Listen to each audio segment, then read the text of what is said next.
Hey, how are you doing? Welcome to another episode of Dad Deleted.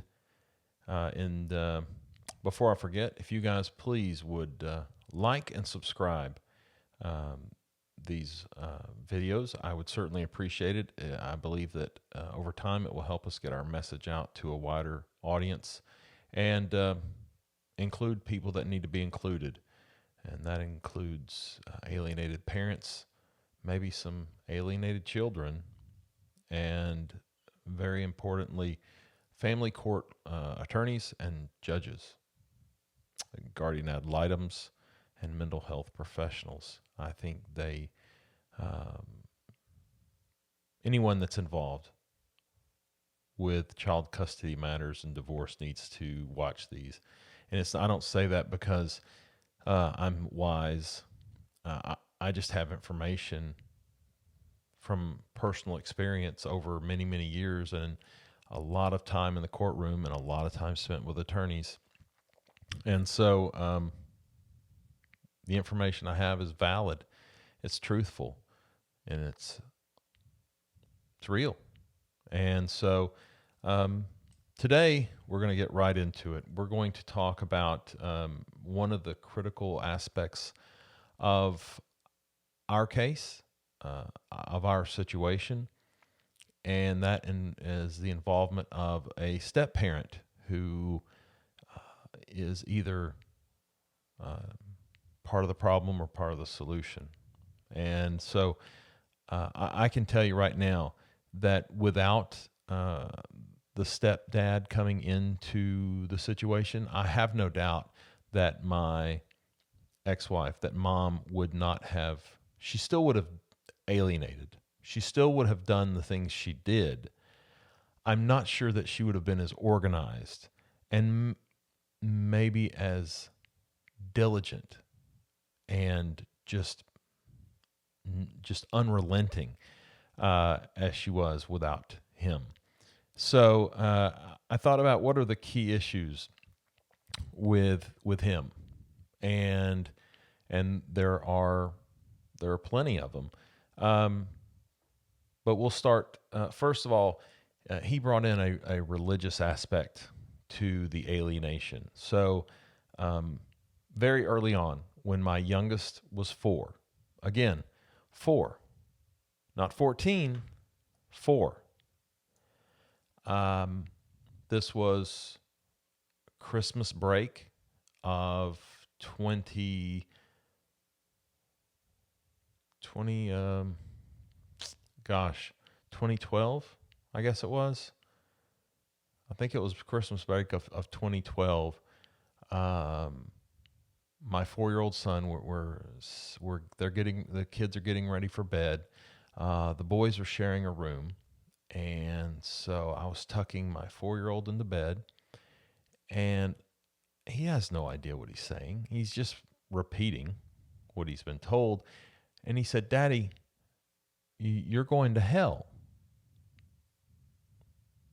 Let me let me just repeat it. Let it sink in. My 4-year-old son, who has no malice, only love in his heart for dad, at least at that point, he said, "Daddy, you're going to hell." I said, "Well, why do you think Daddy's going to hell, son?" And he said, "Because you left the family." Very specific words. And you might have heard words very similar to that. Because, um, and let me just bring this up. When you divorce a narcissist or you divorce a borderline personality, you're not, they don't see it as you uh, and they not having a relationship anymore. And if it's your idea to get the divorce, which in our case, it was my idea after many years to get a divorce, um, you're not leaving them, you're not rejecting them. In their mind, it's an all or nothing deal. And that's why I believe, at least that's one of the beliefs I have as to why they can do what they do is you're rejecting the entire family. So they are completely justified in whatever actions they take to finish the job, right? So the coup d'etat. And I said, well, son, I said, first of all, that's not true. Daddy is not going to hell. And just to be clear, I am a Christian. I am a evangelical. I'm a born again Christ follower, and I'm not ashamed of that. And I don't make any apologies for that. And I'm happy to share my beliefs with you. At the same time, we are grace-based. We believe in the truth. We believe in the Bible. I taught my kids that when they were young. So I just want to be clear about that. And when I'm not coming at this from an agnostic or an atheistic point of view, I do have a worldview that involves Jesus Christ as the Son of God. I believe that he came to this earth, lived a perfect life. He died on the cross. 3 days later, he rose again. And he intercedes with God for us. And he loves us. And he loves all of us. He loves every human on this planet. So that's just what I believe. And I hope you're not offended by it. Please don't be offended by it. I hope that it actually encourages you to seek him. And you don't have to take my word for it. Just reach out to him. I promise you. You'll hear that still small voice. But I don't want to get sidetracked on that, but I had to say it just so I was clear about where I was coming from. But I told my 4-year-old son, I said, well, son, Daddy's not going to hell. I promise you that. Who told you that Daddy was going to hell? He said, Mama. Now,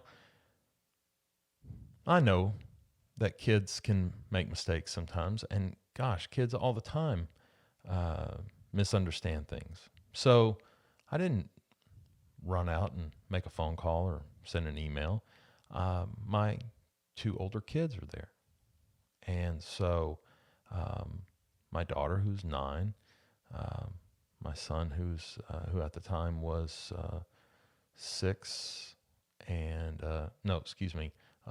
he was 7.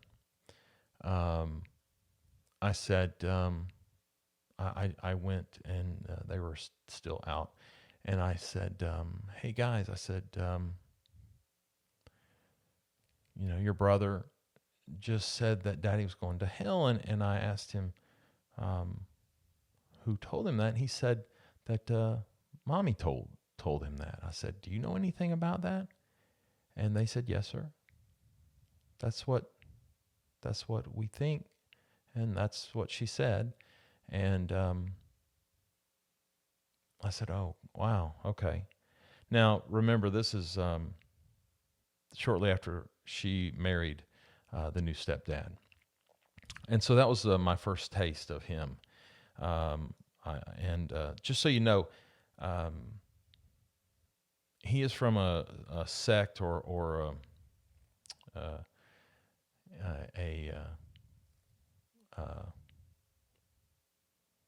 I don't know what you want to call it, but the Church of Christ. And I don't mean the modern day Church of Christ. I have friends who are in the modern day Church of Christ. Like I said, the Max Lucado version of the Church of Christ, where they understand and believe in grace and walk in grace and give grace and forgiveness and mercy. This type of religion is real Old Testament stuff. Eye for an eye, real strong on the condemnation and the judging, a little light on the grace, a little too light on the grace. And really, it's a control thing.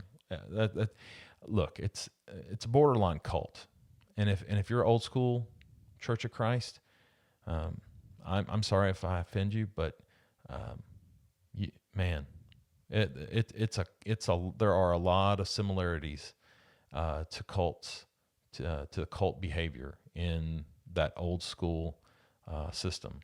Um, Women are second class citizens. There's no doubt about that. Uh, so, and the Church of Christ preacher, he's an independent person. He's not governed by any sort of national oversight. Um, and so they have a lot of power.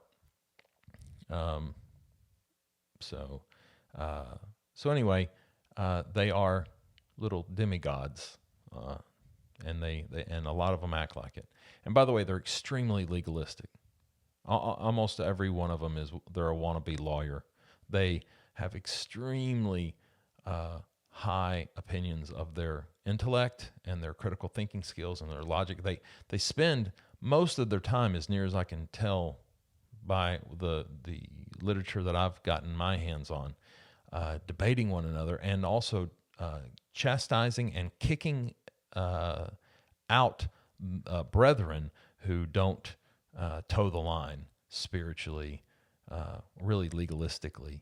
And so people are constantly getting kicked out of the Church of Christ, or they're I forgot what the term is, but they are removed from fellowship. They're banned from fellowship. And so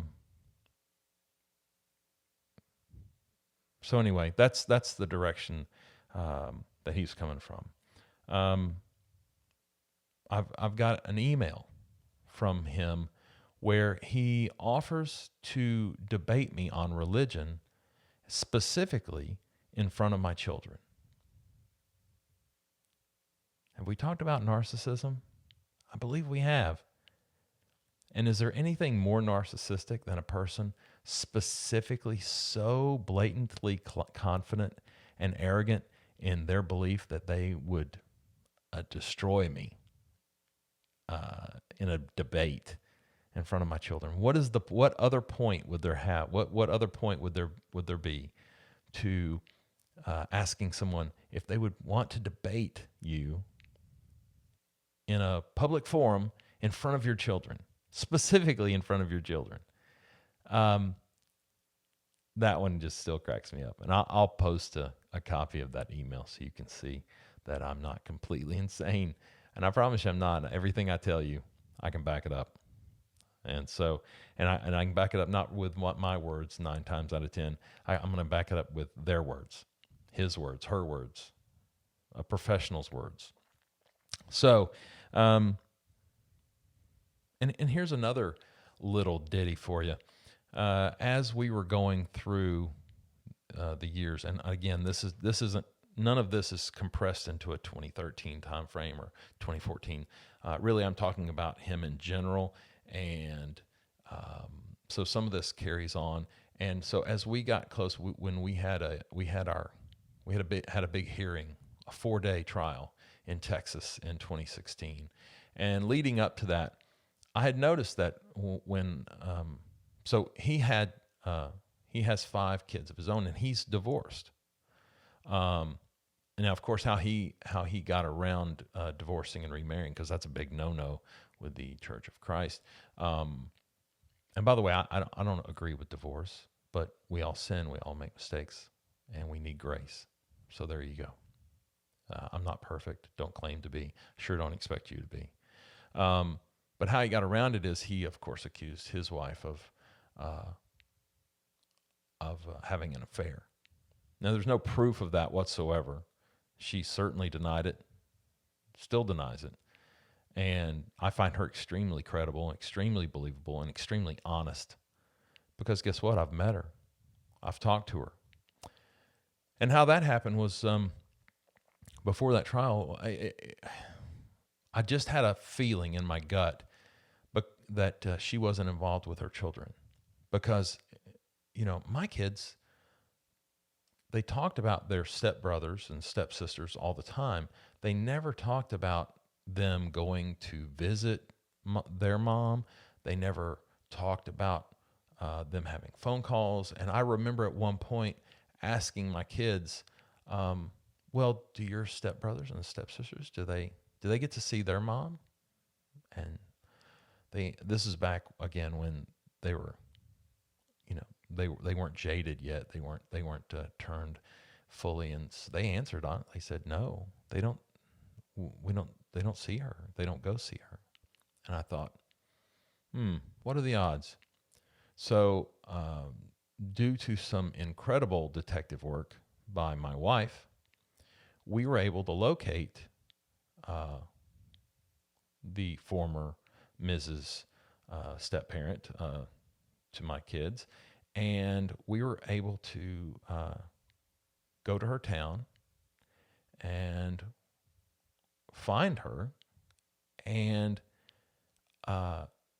she was terrified to death of her ex-husband, but yet she was happy to see us.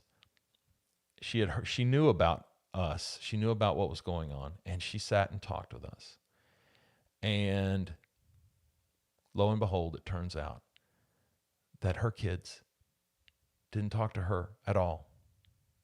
And she was alienated from her children, 5 children. Now, her children were a little bit older. Her youngest was still a early teen, we'll say. But she had kids that went up into their 20s because they had been married for 30 years. So again, what are the odds, right?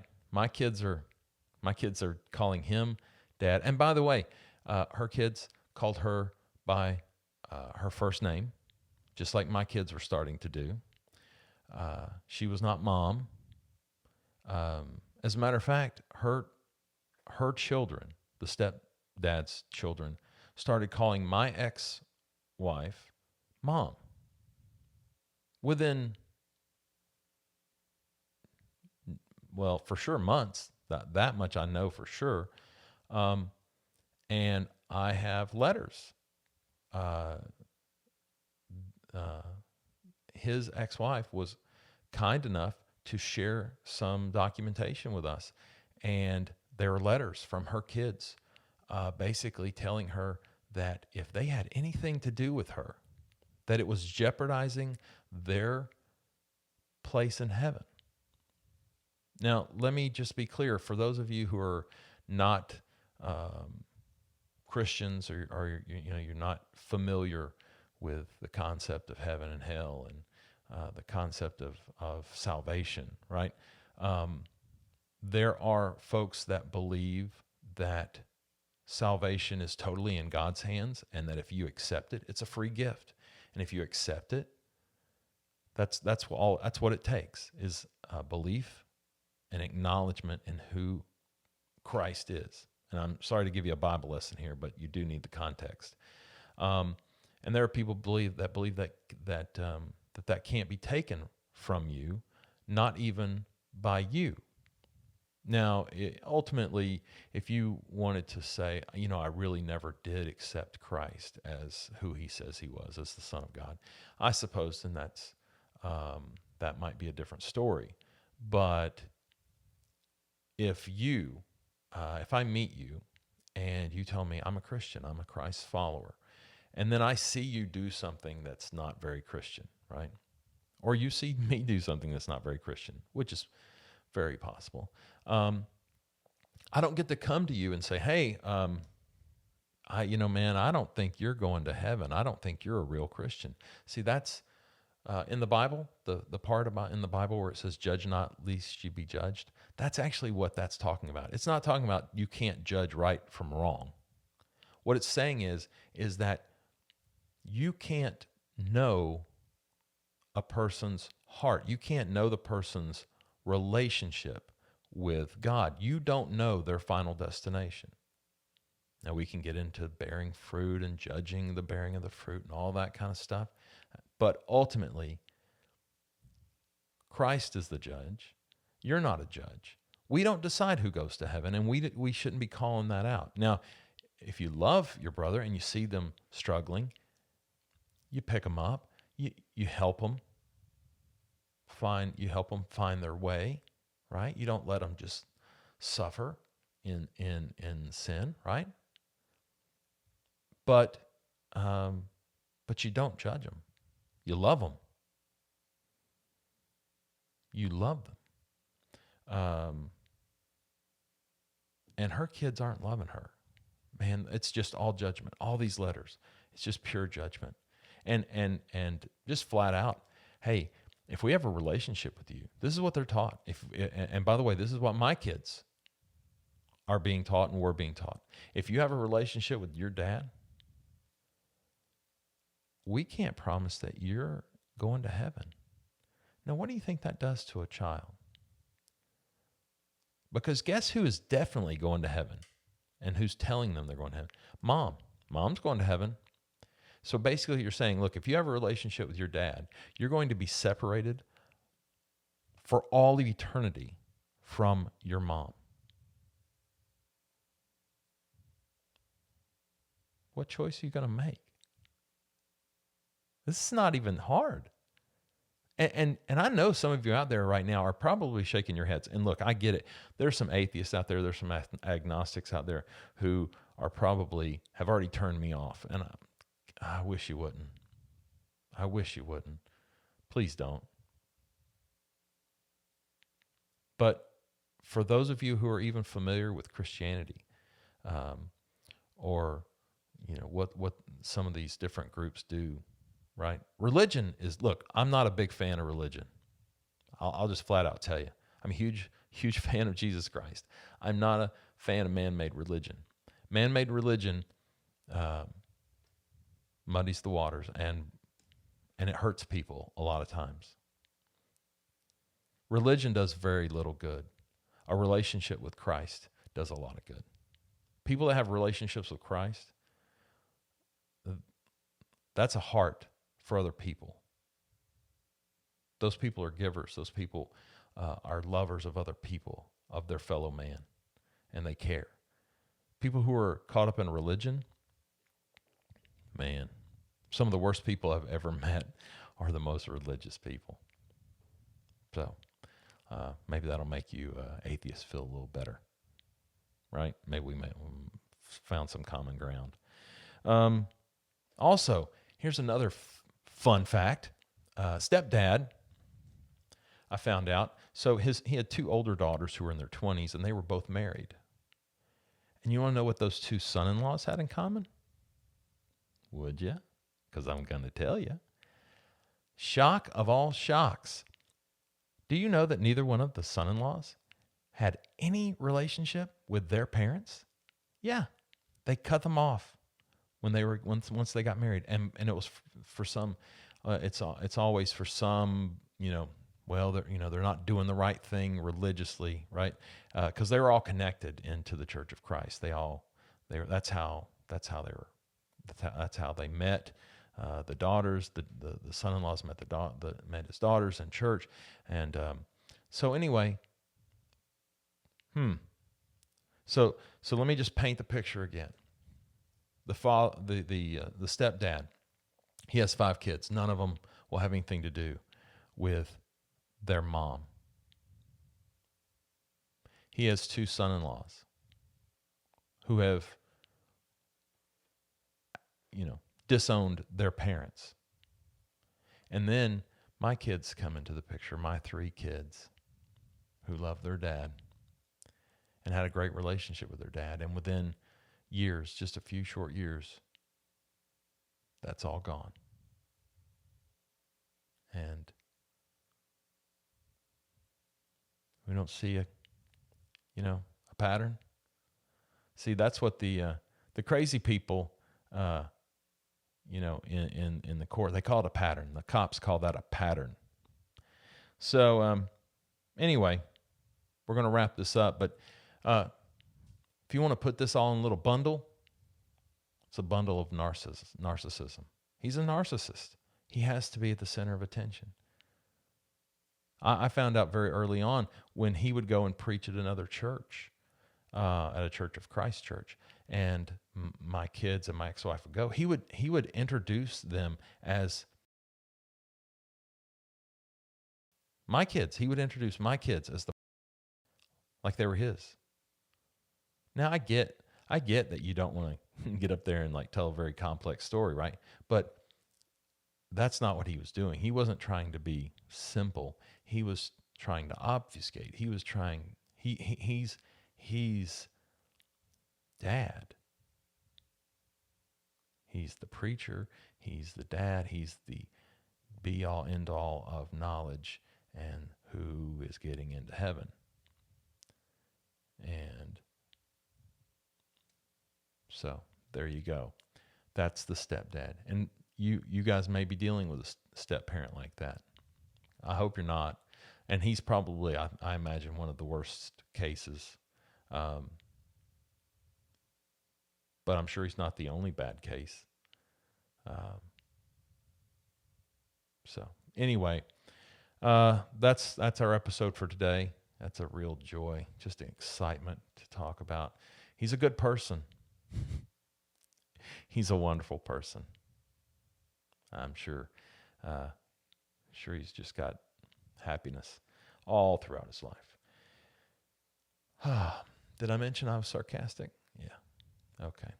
So anyway, I'm going to leave you there. And remember, as always, love your kids.